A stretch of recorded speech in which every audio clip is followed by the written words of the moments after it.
عارفين مين اللي عمل الأجبية؟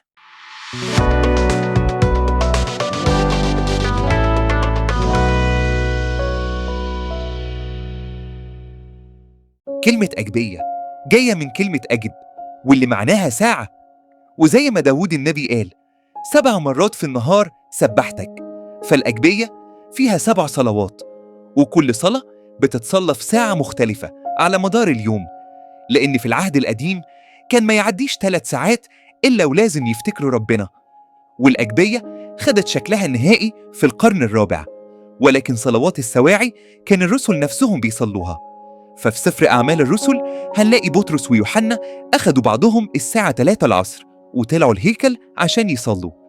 ولكن لو رجعنا لنظام الصلوات اليهودي هنلاقي إن الصلاة دي عبارة عن مزامير اسمها مزامير المصاعد، وكان بيقولها اليهودي وهو طالع الهيكل، وكان بيردد المزامير دي أثناء الصلوات وكمان وهو نازل من الهيكل.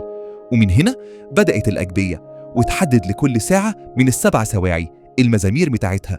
وفي كل ساعة في الأجبية لازم نلاقي 12 مزمور، إلا صلاة باكر هنلاقي فيها 19 مزمور. فالمزامير هي أجمل كلام ممكن تقوله لربنا، واللي مهما كان إحساسك هتلاقي مزمور يوصفه بالظبط. فدايما الأجبية بنمجد بيها ربنا في كل ساعة وفي كل مكان وفي كل وقت. وانت كمان صلي معايا وقول: يا رب علمنا نصلي من قلوبنا مش من لساننا وبس. خلي كل ساعة في يومنا تبقى لقاء معاك، وكل لحظة تبقى صلاة ليك. اربط قلوبنا بيك، وخلي أجبية مش كتاب في إيدينا لكن حياة جوانا. آمين.